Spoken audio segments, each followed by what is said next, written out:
Assalamu alaikum girls. Okay, today we will discuss our next topic of chapter number 10, that is the Bronsted-Lowry concept of acid and base. Previous lesson में हम लोगों ने first concept पढ़ा था acid और base के बारे में, डैट वाज द आर्हीनियस। और आर्हीनियस में हम लोगों ने पढ़ा था कि भाई एसिड वो सब्सटेंस है that can donate the hydrogen ion on its aqueous solution and bases are the substance that give the OH ion on their aqueous solution। ठीक है, उसके बाद हम लोगों ने पढ़ा था कि भाई इसमें दो लिमिटेशन हमने इसकी पढ़ी थी, दो ड्रॉबैक्स पढ़े थे हमने, जिसकी वजह से आर्हीनियस कॉन्सेप्ट को वाइडली यूज़ नहीं किया जाता। ठीक है, और वो दो लिमिटेशन या दो ड्रॉबैक्स कौन कौन से थे? Number one, according to that acids और बेसिस वही सब्सटेंस है जिनके पास एसिड्स जो हैं वो सब्सटेंस हैं जिनके पास हाइड्रोजन आयन लाजमी होना चाहिए, और बेसिस वो सब्सटेंस है that contain OH ion in them. ठीक है, और अगर किसी में ये नहीं होगा तो अकॉर्डिंग टू आर्हीनियस वो एसिड और बेस नहीं है। ठीक है, इसका मतलब है कि ये सिर्फ कुछ लिमिटेड कंपाउंड्स के बारे में था, वो लॉ सही था। ठीक है, दूसरी इसकी लिमिटेशन ये थी कि ये सिर्फ हमें सॉल्यूशन जो है वो एक्वस मीडियम में अगर हो तो, यानी कि ये लॉ सिर्फ एक्वस मीडियम पे ही एप्लीकेबल है। हम उसको in a pure form of a substance जो है वो नहीं बता सकते कि which substance is acid and which substance is base. इन्हीं दो ड्रॉबैक्स की वजह से जो था वो एक नेक्स्ट लॉ पेश करने की ज़रूरत महसूस हुई, and that was given by the Bronsted and Lowry. दो डिफरेंट ये साइंटिस्ट थे। इन 1923 में उन्होंने ये लॉ दिया था। अब बजाय इसके कि वो इन एसिड और बेस को दो टर्म से को डिफ़ाइन करते हैं, उन्होंने एक ही टर्म के ज़रिए एसिड और बेस को डिफ़ाइन किया, सो डैट के ये जो बेस का ये वाला एक लिमिटेशन थी कि भाई वो बेसिस वो सब्सटेंस है जिनके पास हाइड्रोजन आयन होना चाहिए, वो रिड्यूस हो जाए। ठीक है, उन्होंने दो सब्सटेंस दो स्पीशीज़ की बजाय एक ही स्पीशी के ज़रिए एसिड और बेस को डिफ़ाइन किया। So according to them acids वो सब्सटेंस है एसिड वो सब्सटेंस है that can donate the hydrogen ion. ठीक है, यानी कि वो तमाम सब्सटेंस या वो तमाम कंपाउंड्स जो हाइड्रोजन आयन को डोनेट कर सकते हैं, दे आर एसिड्स। ठीक है, and according to them base क्या है? बेस वो सब्सटेंस है that can accept the hydrogen ion. So base के लिए OH आयन की बजाय वही टर्म हाइड्रोजन आयन ही यूज़ की जो एसिड के लिए की थी। ठीक है, एसिड वो सब्सटेंस है that can donate the hydrogen ion and bases वो सब्सटेंस है that can accept the hydrogen ion. अब हमें कैसे पता चलेगा कौन सा एसिड कौन से बेस है? तो फॉर एग्जांपल हम एक एग्जांपल देखते हैं। Let's suppose we have a equation that is HCl और अमोनिया आर कंबाइंड टुगेदर। ठीक है, अब होता क्या है कि ये दो कंपाउंड्स हैं, इन दो कंपाउंड्स को आपने मिक्स किया है, तो इन दो कंपाउंड्स में से जिसकी डिसोसिएशन पावर ज़्यादा होगी या जो आसानी से ब्रेक हो सकता है, वो सबसे पहले हाइड्रोजन आयन को प्रोड्यूस करेगा। ठीक है, तो अमोनिया की निस्बत HCl की डिसोसिएशन पावर ब्रेक होने की ताकत जो है वो ज़्यादा है, तो इसलिए ये HCl जो आयन है ये अपने आप को ब्रेक कर देगा किसमें? हाइड्रोजन एंड क्लोराइड आयन में। जैसे ही ये हाइड्रोजन क्लोराइड आयन में कन्वर्ट होगा, इसका मतलब है कि इस सब्सटेंस से, इस कंपाउंड से हमें कौन सा आयन मिल रहा है? Hydrogen ion. तो बाकी यहाँ पे क्या रह जाएगा? खाली क्लोराइड, वो इधर आ जाएगा। समझ आ गई है? और ये जो हाइड्रोजन आयन इसने यहाँ पे निकाला है, तो डेफिनेटली ये किसी ना किसी कंपाउंड के साथ मिलेगा। तो यहाँ पे जो अमोनिया प्रेजेंट है, और अमोनिया में चूँकि लॉन पेयर ऑफ इलेक्ट्रॉन होता है, और हमने ये पढ़ा था कि भाई लॉन पेयर ऑफ इलेक्ट्रॉन जो है वो किसी भी सब्सटेंस को, किसी भी आयन को जो है वो अपने साथ कोऑर्डिनेट कोवलेंट बॉन्ड बनाने में इसको हेल्पफुल होती हैं। सो ये अमोनिया जो है वो इस हाइड्रोजन आयन के साथ मिलके कोऑर्डिनेट कोवलेंट बॉन्ड बना लेगा, और आपके पास जो आयन बन जाएगा that is ammonium ion. Is it clear? ठीक है, अब इन दोनों सब्सटेंस में से हाइड्रोजन किसने डोनेट किया है? HCl में। HCl ने डोनेट किया है, सो HCl हमारे पास इस वक्त क्या होगा? एसिड। ठीक है, और एक्सेप्ट किसने किया है? अमोनिया ने। सो अमोनिया हमारे पास क्या हो जाएगा? बेस। ठीक है, according to definition that can donate the hydrogen ion that will be the acid, और जिसने एक्सेप्ट किया वो क्या हमारे पास हो जाएगा, बेस हो जाएगा। ठीक है। अच्छा, अब इस इक्वेशन में देखें यहाँ पे कि ये क्लोराइड आयन है और अमोनिया, और हमने पढ़ा है कि जो आयनी स्पीशी होती हैं, यानी कि वो स्पीशीज़ जिनके ऊपर चार्ज होता है वो अनस्टेबल होते हैं, वो अपने आप को स्टेबलाइज करना चाहते हैं। Is it clear? तो यहाँ पे ये जो क्लोराइड आयन है, ठीक है, ये क्लोराइड आयन के पास माइनस चार्ज है। माइनस किससे स्टेबलाइज होगा? डेफिनेटली पॉजिटिव से। ठीक है, तो इसका मतलब है कि अगर इस माइनस के पास पॉजिटिव आयन आ जाएगा तो वो पॉजिटिव इस माइनस को कैंसिल कर देगा और आपके पास दोबारा से जो है वो एक न्यूट्रल कंपाउंड आएगा। ठीक है, सो इस वक्त मैं यहाँ पे कह सकती हूँ कि क्लोराइड एक ऐसा आयन है जिसके पास एक पॉजिटिव आयन को अपने पास एक्सेप्ट करने की कैपेबिलिटी है। सो इस वक्त क्लोराइड आयन एक स्पीशी है जो कि हाइड्रोजन आयन को एक्सेप्ट कर सकती हैं। ठीक है, तो इसको भी छोड़ दें, सिर्फ अब इस वाले पोर्शन को देखें। ये वाला पोर्शन में क्लोराइड के पास कैपेबिलिटी है, इसके पास इसकी ज़रूरत है कि वो एक हाइड्रोजन आयन को एक्सेप्ट करे ताकि वो अपने आप को स्टेबल कर सके। अब ये हाइड्रोजन आयन को एक्सेप्ट कर रहा है और हमने पढ़ा है कि जो एक्सेप्ट करता है वो क्या होता है, बेस होता है। तो इसका मतलब है कि इस साइड पे ये जो क्लोराइड आयन है ये क्या एक्ट कर रहा है, एज अ बेस। इसी तरह से ये जो अमोनिया है इसके ऊपर प्लस चार्ज है, इट मीन्स इसके पास एक हाइड्रोजन आयन ज़्यादा है। अगर हाइड्रोजन आयन इसके पास से निकल जाएगा तो वो एक स्टेबल कंपाउंड बन जाएगा। ठीक है, तो अगर इसका मतलब है कि ये हाइड्रोजन आयन को निकाल सकता है, डोनेट कर सकता है, तो जो डोनेट करता है वो हमारे पास क्या बन जाता है, एसिड है। Is it clear? ठीक है, तो अब इसका मतलब है कि अब इस इक्वेशन में हमारे पास ये एसिड है तो ये भी एसिड है, ये बेस और ये भी बेस है, तो ये कन्फ्यूजन हो जाती है। तो ये सिंपल बेस नहीं है, क्योंकि ये जो बेस है आपकी क्लोराइड है, ये क्लोराइड कहाँ से आया है, एसिड से। ठीक है, तो ये जो बेस जो कि एसिड से आया है इसको हम बोलते हैं कॉन्जुगेट बेस। ठीक है, और ये जो एसिड है अमोनियम आयन, ये अमोनियम आयन किससे बना है, अमोनिया से, और अमोनिया पहले क्या था, बेस।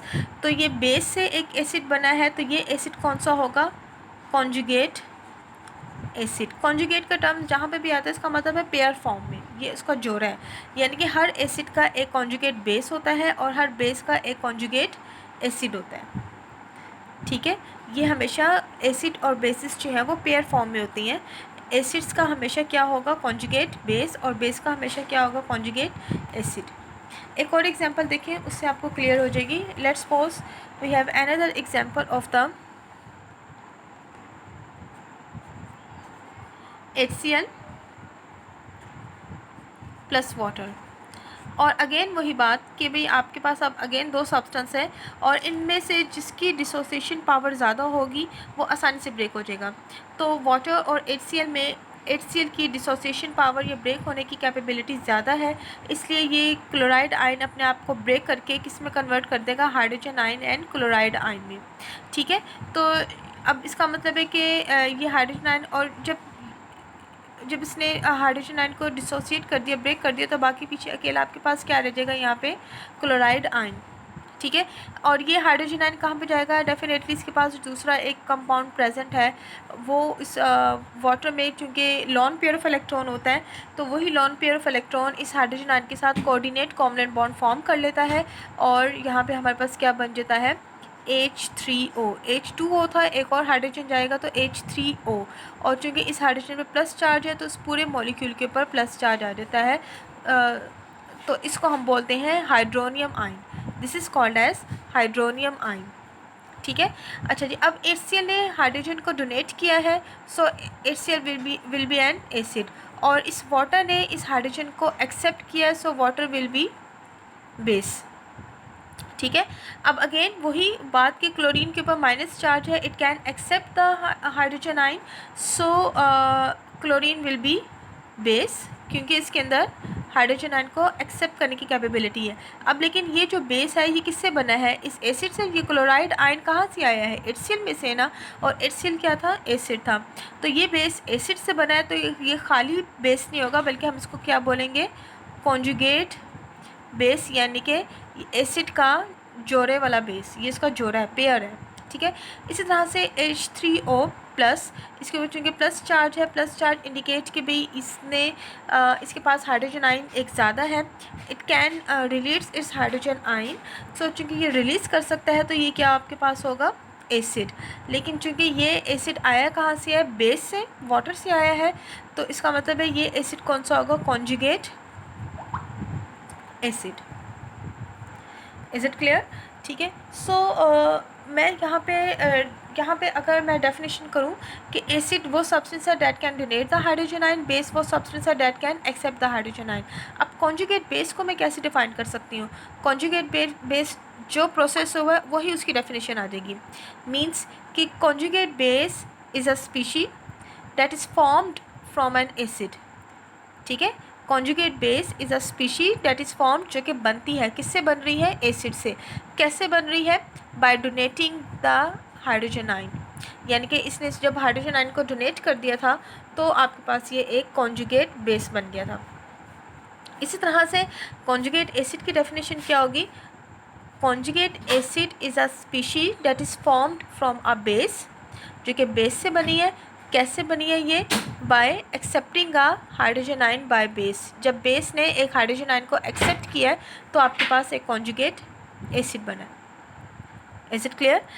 ठीक है, एक और एग्जांपल देखें, दैट इज़ द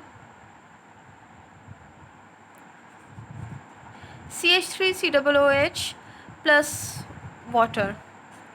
ठीक है, और यहाँ पे देखिए मैं डबल एरो लगा रही हूँ। डबल एरो का क्या मतलब है कि ये एसिड्स मिलके कॉन्जुगेट बेस बनाते हैं, कॉन्जुगेट बेस दोबारा से क्या बना देते हैं, जब वो हाइड्रोजन आयन को एक्सेप्ट करेंगे फिर से क्या बन जाएगा, एसिड बन जाएगा। तो इस तरह से ये बेस है, बेस ने मिलके क्या बनाया है, कॉन्जुगेट एसिड, और जब ये हाइड्रोजन आयन को रिलीज़ कर देगा तो दोबारा से आपके पास क्या बन जाएगा, base. So it is a reversible process, इसलिए मैंने यहाँ पे डबल एरो इंडिकेट किया है। ठीक है, इन सब पे मैंने डबल एरो इंडिकेट किया है। ओके, अगेन आपके पास ये दो कंपाउंड आ गए जिसकी डिसोसिएशन पावर ज़्यादा है, वो ब्रेक आसानी से हो जाएगा, और CH3COOH की डिसोसिएशन पावर वाटर से ज़्यादा है, सो ये ब्रेक हो जाएगा, और आपके पास ब्रेक होकर क्या हो जाएगा, हाइड्रोजन आयन सेपरेट हो जाएगा। अब बहुत से बच्चे क्वेश्चंस करते हैं कि भाई हाइड्रोजन आयन ये वाला क्यों नहीं निकलता जो दरमियान में है। तो ये बात याद रखनी है कि जब भी केमिकल रिएक्शन होगा, जब भी कोई नई चीज़ या नया एटम आके अटैच होगा, तो हमेशा लास्ट वाले कॉर्नर से, ठीक है, लास्ट कॉर्नर से हमेशा एटम्स या आयन्स निकलते भी हैं और आते भी हैं। तो यहाँ पे लास्ट में हमारे पास हाइड्रोजन है, ये निकल जाएगी, बाकी पीछे ये वाला सब्सटेंस रह जाएगा, डेट इज़ द CH3COO। चूँकि अब हाइड्रोजन निकल रही है तो इस पर माइनस चार्ज आ जाएगा, and this is called as acetate ion. इसको हम बोलते हैं acetate ion.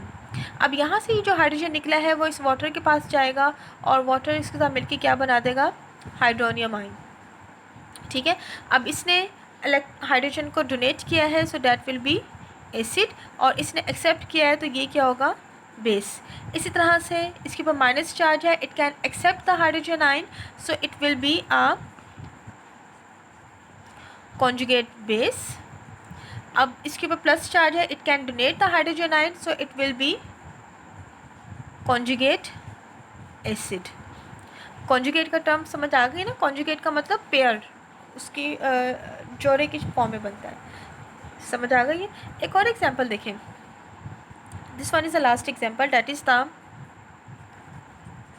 H2O plus NH3, ammonia. Water और अमोनिया आपस में कंबाइन हो रहा है। ठीक है, अब इसमें देखें अगेन जिसकी डिसोसिएशन पावर ज़्यादा वो उसमें से ब्रेक हो जाएगा, और इसमें डिसोसिएशन पावर वाटर की ज़्यादा है, सो वाटर हाइड्रोजन आयन को निकाल देगा। ठीक है, और बाकी आपके पास क्या रह जाएगा, OH आयन। दो हाइड्रोजन है ना, एक हाइड्रोजन का निकाल देगा और एक इसके पास रहेगा, तो आपके पास क्या बन जाएगा, OH आयन माइनस में, क्योंकि एक प्लस चार्ज निकल गया। अब ये जो प्लस चार्ज है ये इस अमोनिया के साथ कंबाइन होगा, and it will form NH4 plus. ठीक है, अब यहाँ पे इस वाटर ने हाइड्रोजन को दिया है, so it will be an acid, और अमोनिया ने हाइड्रोजन को एक्सेप्ट किया है, it will be a base. अब इसके ऊपर माइनस चार्ज है, minus charge mean it can accept hydrogen ion, so it will be conjugate base, और इसके ऊपर प्लस चार्ज है, इसका मतलब it can donate hydrogen ion, so it will be conjugate acid. Is it clear? अच्छा, इस equation में देखिए वाटर क्या है, एसिड है। लेकिन अगर आपको पहली अपनी इक्वेशन याद हो, दूसरी एग्जांपल जो हमने पढ़ी थी, यहाँ पे वाटर क्या है, बेस है। तो इसका मतलब है कि वाटर कभी एसिड के तौर पे काम कर रहा है, कभी बेस के तौर पे। लेकिन यहाँ पे अमोनिया देखें, अमोनिया पहले भी क्या है, बेस है, और अब इस इक्वेशन में भी क्या है, बेस ही है। यानी कि अमोनिया को कोई फ़र्क नहीं पड़ा, लेकिन यहाँ पे जो वाटर है वो चेंज हो रहा है। ठीक है, यहाँ पे देखिए HCl एसिड है, और इस वाली एग्जांपल में भी HCl क्या है, एसिड है। यानी कि acid remain the same, base remain the same, लेकिन वाटर कभी बेस के तौर पे एक्ट कर रहा है, कभी एसिड के तौर पे। तो ऐसे कंपाउंड्स जो एसिड और बेस दोनों फॉर्म में एक्ट कर सकते हैं, they are called as amphoteric compounds. ठीक है, सो एम्फोटेरिक कंपाउंड्स कौन सी है, ऐसे कंपाउंड्स जो कि वाटर जो कि एसिड और बेस दोनों तरह से एक्ट करते हैं, this is called as amphoteric compound. So this is whole the Bronsted Lowry concept. लेकिन अभी भी इसमें भी कुछ ड्रॉबैक्स हैं। क्यों, वही बात कि ये सिर्फ एसिड सिर्फ उन्हीं चीज़ों को डिस्क्राइब करेगा जिनके पास हाइड्रोजन है। HCl को एसिड का है क्योंकि इसके पास हाइड्रोजन था। ठीक है, एसिटिक एसिड को एसिड का है क्योंकि इसके पास हाइड्रोजन था। वाटर को एसिड का है क्योंकि इसके पास हाइड्रोजन था। लेकिन बहुत से ऐसे कंपाउंड्स हैं जो कि एसिड है लेकिन उनके पास हाइड्रोजन नहीं है। जैसे हमने कल भी एग्जांपल पढ़ी थी कि लाइक द कार्बन डाइऑक्साइड, ठीक है, it is an acid, it has acidic characteristics in them. ठीक है, लेकिन इनके पास हाइड्रोजन नहीं है। सो इसका मतलब है कि ब्रोंस्टोलॉजिक कॉन्सेप्ट वाटर इस तरह के compounds like the carbon dioxide है, सल्फर डाइऑक्साइड है, इनको एक्सप्लेन नहीं कर सकता। Is it clear. और बिल्कुल इसी तरह से बात कि बेसिस भी सिर्फ ये वही वाली लेंगे जो that can accept the proton. लेकिन हमने कल जो एग्जांपल पढ़ी थी मेटल ऑक्साइड, ये मेटल ऑक्साइड ऐसे सब्सटेंस है, it can't accept the hydrogen ion, ये हाइड्रोजन आयन को एक्सेप्ट नहीं कर सकते। सो इसका मतलब है कि ब्रोंस्टोलॉजी के अकॉर्डिंग ये बेस नहीं है, लेकिन actually they are the base. ठीक है, सो इसका मतलब है कि यहाँ इसमें भी ब्रोंस्टोलॉजी ने भी एक्सप्लेन करने की कोशिश तो की, उसने एसिड और बेस को एक ही स्पीशीज़ से डिफ़ाइन करने की कोशिश की, लेकिन फिर भी इसमें ड्रॉबैक्स ये दो आ गए। इसका मतलब है कि यहाँ पे कोई एक ऐसा लॉ होना चाहिए जिसमें किसी भी किस्म का कोई ड्रॉबैक ना आए। ठीक हो गया। अच्छा, तो ये तो हो गया थोड़ा सा इसका कॉन्सेप्ट के बारे में, इसका थोड़ा सा व्यू हो गया। ठीक है, एक आपकी बुक में एग्जांपल सॉल्व की गई है, उस एग्जांपल को देखें तो हमें एसिड और बेस के कॉन्जुगेट एसिड और कॉन्जुगेट बेस बनाने में आसानी हो जाएगी। ठीक है, on the next page you have the example number या प्रॉब्लम नंबर 10.1। ठीक है, 10.1 में क्वेश्चन अराइज किया गया है कि what are the conjugate bases of each of the following. कुछ कंपाउंड्स आपके पास दिए गए हैं, लाइक द HS- है, ठीक है, लाइक द H3O+ है, ठीक है, लाइक द H2PO4 है, ठीक है, लाइक द HF है, ठीक है, और CH3COOH है, ठीक है, या Al 6 water molecules and this one the compound, या एक हमारे पास एक ये कंपाउंड है। ठीक है, तो कहा जाता है कि भाई आपने इसका क्या फाइंड आउट करना है, you have to find the conjugate base. What are the conjugate base. तो अभी मैंने आपको बताया है कि एसिड और बेस हमेशा पेयर फॉर्म में होते हैं। अगर मैं कॉन्जुगेट बेस कहूँगी तो उसका क्या होगा, एसिड होगा। अगर मैं बेस कहूँगी तो उसका पेयर क्या होगा, कॉन्जुगेट एसिड। ऑपोजिट चीज़ों के साथ है। ठीक है, तो इसका मतलब है कि ये आपके पास अगर कॉन्जुगेट बेस आप इसको बनाना है तो इसका मतलब ये सब के सब क्या है, दे आर द एसिड्स। ठीक है, इसका पेयर है तो हमेशा ये पेयर फॉर्म में होता है ना, बेस का कॉन्जुगेट बेस है तो वो एसिड, आपने इसका मतलब है कि ये सारे के सारे क्या हैं, एसिड्स हैं। और अभी हमने डेफिनेशन पढ़ी है कि एसिड्स क्या होते हैं, एसिड्स ऐसे सब्सटेंस होते हैं that can donate the hydrogen ion. So अगर आपने ये सारे के सारे एसिड्स हैं तो ये बेसिस कैसे बनाएंगे, जब वो हाइड्रोजन आयन को डोनेट कर देंगे। फॉर एग्जांपल फर्स्ट वाला पार्ट देखें, HS+1, ठीक है, क्योंकि ये एसिड है और एसिड के अंदर टेंडेंसी है it can release the hydrogen ion. जब ये हाइड्रोजन आयन निकाल देगा तो बाकी पीछे क्या रह जाएगा, खाली S-। ऑलरेडी इसके पास माइनस था, जब एक हाइड्रोजन भी निकल जाएगा तो उसके पास एक और माइनस आ जाएगा, तो मैं यहाँ पे लिखूँगी 2-। ठीक है, नेक्स्ट वाली एग्जांपल देखें, लाइक द H3O+, ठीक है, तो अगर इसका हमने कॉन्जुगेट बेस बनाना है, इसका मतलब ये भी क्या है, एसिड है। और एसिड क्या होते हैं, एसिड ऐसे सब्सटेंस होते हैं date can donate the hydrogen आइन। तो इसका मतलब है कि जब मैं इसमें से हाइड्रोजन आइन को निकालूंगी तो मेरे पास क्या पीछे बन जाएगा, H2O। यहाँ से H प्लस निकल गया ना, एक प्लस निकल गया तो बाकी 2 रह गया, ये प्लस इसके साथ ही निकल गया, इसका मतलब इसके ऊपर कोई चार्ज नहीं आएगा।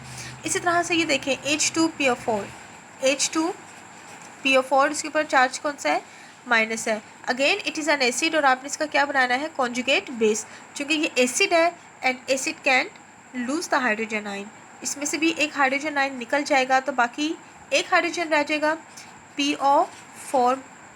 एक माइनस था, एक दूसरे हाइड्रोजन निकलने की वजह से एक और माइनस आ जाएगा तो -2 बन जाएगा। ठीक है, इसको देखें CH3COOH, ठीक है, इट इज़ एन एसिड और इसका कॉन्जुगेट बेस कैसे बनेगा, बाय रिमूविंग इस हाइड्रोजन आइन। ठीक है, तो बाकी पीछे क्या रह जाएगा, CH3COO-। ये वाला लास्ट वाला देखें, aluminium with water molecules, aluminium and 6 water molecules along with a +3 charge. ये भी क्या चीज़ है, एसिड है और इसका क्या बनाना है आपने, कॉन्जुगेट बेस। हाइड्रोजन आयन को लूज़ करना है और यहाँ पे हाइड्रोजन आयन किस में से लूज़ होगा, वाटर। लेकिन यहाँ पे कितने वाटर मॉलिक्यूल हैं, 6 हैं। तो इसका मतलब है कि एक हाइड्रोजन आयन ही लूज़ होगा ना, तो एक हाइड्रोजन आयन एक वाटर मॉलिक्यूल से लूज़ हो जाएगा। तो बाकी मैं यहाँ पे लिख सकती हूँ इसको ऐसे कि मैं एक वाटर मॉलिक्यूल यहाँ पे सेपरेट कर देती हूँ जिसमें से मैंने हाइड्रोजन को निकालना है। ठीक है, तो बाकी यहाँ पे कितने वाटर मॉलिक्यूल रह जाएंगे, 5। 6 है ना, 6 में से एक को मैंने अलहदा कर दिया है जिसमें से मैंने हाइड्रोजन को निकालना है, बाकी यहाँ पे क्या रह जाएंगे, 5। तो मैंने यहाँ पे बाकी के 5 water molecule as it is लिख दूँगी। ये जो वाटर मॉलिक्यूल मैंने निकाला है, अब जब इसमें से हाइड्रोजन निकल जाएगा, H+ आयन निकल जाएगा तो बाकी पीछे क्या रह जाएगा, OH-। तो यहाँ पर मैं OH- लिखूँगी। ठीक है, इसके ऊपर कौन सा चार्ज है, माइनस। तो ये पूरा एक कंपाउंड है और इस पूरे कंपाउंड के ऊपर कौन सा चार्ज था, +3। तो +3 चार्ज इसके ऊपर था और माइनस चार्ज इस OH के ऊपर आ गया। तो प्लस माइनस क्या होता है, माइनस। तो यहाँ पे मैं क्या कर दूँगी, इसको 3 में से 1 माइनस करेंगे तो आंसर क्या आ जाएगा, +2। निशान बड़ी रकम का आएगा तो मैं यहाँ पे क्या लिख दूँगी, +2। ये निशान सॉल्व हो जाएगा। ठीक है, +3 ये वाला इसके पास जो पहले था और माइनस निशान जो कि इस हाइड्रोक्सिल ग्रुप पे आया था। ठीक है, तो वो प्लस और माइनस एक दूसरे के साथ सॉल्व होंगे और बाकी पीछे आंसर क्या आ जाएगा आपके पास, +2। This will be the conjugate base. ठीक है, इसी तरह से एक आपके पास इसका बी पार्ट है कि that is you have to make the conjugate acids. आपने क्या बनाने हैं, आप इसके कॉन्जुगेट एसिड बनाने हैं। ठीक है, और आपके पास ये डिफरेंट जो है वो कंपाउंड्स गिवन है, डैट इज़ द OH- है। ठीक है, HCO3- है। ठीक है, इसी तरह से HPO4-2 है। ठीक है, इसी तरह से CH3NH2 कंपाउंड है। ठीक है, लाइक डैट, इस तरह से डिफरेंट कंपाउंड्स हैं और आप इनके क्या बनाने हैं, कॉन्जुगेट एसिड्स। और आपको पता है कि अगर ये एसिड है, कॉन्जुगेट एसिड है, तो इसका पेयर क्या होगा, बेस। इज़ इट, ये आपने बनाने हैं, किससे बनाने हैं, डेफिनेटली इसके दूसरे पेयर से, बेस से बनाएंगे। इसका मतलब ये सब के सब क्या है, this are all the bases. और हमने इसको किस में कन्वर्ट करना है, इसके पेयर में, डैट इज़ कॉन्जुगेट एसिड में। अगर ये बेसिस है सब, तो अकॉर्डिंग टू डेफिनेशन बेसिस कौन सी होती है, बेसिस ऐसी सब्सटेंस है that can accept the hydrogen ion. ठीक है, तो इसका मतलब है कि ये जो OH- है, अगर ये बेस है तो इसका मतलब है कि जब ये हाइड्रोजन आयन को एक्सेप्ट करेगा इट विल फॉर्म H2O। अगर आपके पास HCO3- है और अगर ये बेस है तो बेस होने का मतलब है it can accept the hydrogen ion. जब हाइड्रोजन आयन के साथ होगा तो क्या बनेगा, H2CO3। एक हाइड्रोजन ये था, एक ये, तो हाइड्रोजन बना देगा H2 और ये माइनस और प्लस कैंसिल होकर क्या बना देगा, कैंसिल हो जाएगा और कोई चार्ज नहीं आएगा, तो H2CO3। जैसे HPO4 है with a -2, when it can accept the hydrogen ion, तो क्या हो जाएगा, एक हाइड्रोजन ये, एक हाइड्रोजन ये, तो आपके पास क्या बनेगा, H2PO4 और -2 चार्ज था इसके ऊपर, +1 ये है, -2 +1 प्लस माइनस माइनस, तो 2 में से 1 माइनस करेंगे तो आंसर विल बी द -1। इस तरह से एक ये कंपाउंड है CH3NH2, जब ये हाइड्रोजन आयन को एक्सेप्ट करेगा इट विल फॉर्म्ड CH3, और मैंने आपसे कहा है कि हमेशा हाइड्रोजन लास्ट में ऐड होगा, तो हमारे पास क्या बन जाएगा NH3। Is it clear? तो ये सिंपल है कि ये बस आपने चीज़ याद करनी है कि कॉन्जुगेट अगर एसिड है तो उसका पेयर क्या होगा, बेस, और अगर कॉन्जुगेट बेस है तो उसका पेयर क्या होगा, एसिड, और अकॉर्डिंग टू डेफिनेशन आपने इसको सॉल्व कर देना है, ठीक है। जिसका थर्ड पार्ट है उसमें डिफरेंट कंपाउंड्स बताए गए हैं और आपने बताना है कि इनमें से एम्फोटेरिक कंपाउंड्स कौन से हैं।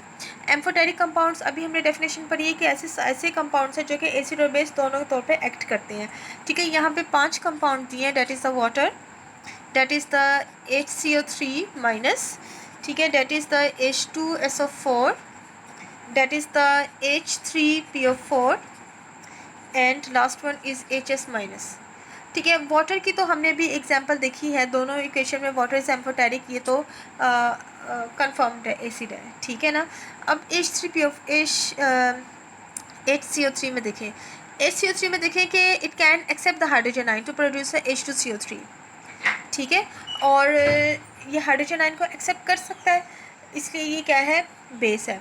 लेकिन चूँकि इसके पास हाइड्रोजन है, ये हाइड्रोजन को निकाल भी सकता है, ठीक है, इसलिए ये एसिड भी होगा। चूँकि इसके पास हाइड्रोजन है तो इसलिए ये हाइड्रोजन को निकाल सकता है, it will be an acid. लेकिन इस कंपाउंड के ऊपर माइनस चार्ज है, माइनस चार्ज इंडिकेट कर रहा है कि इसके पास टेंडेंसी है to accept the plus charge, यानी कि प्लस हाइड्रोजन को एक्सेप्ट कर सकता है। तो यानी कि ये हाइड्रोजन, इसके अंदर हाइड्रोजन को एक्सेप्ट करने की भी कैपेबिलिटी है और रिलीज़ करने की भी कैपेबिलिटी है, so it will B amphoteric, ये भी एम्फोटेरिक होगा। H2SO4 में देखें, H2SO4 में हाइड्रोजन प्रेजेंट है, इसका मतलब है कि it will act as an acid, लेकिन इसके ऊपर कोई चार्ज नहीं है, इसका मतलब है कि ये इसके अंदर मज़ीद कोई हाइड्रोजन को एक्सेप्ट करने की कैपेबिलिटी नहीं है, so it will be not an amphoteric.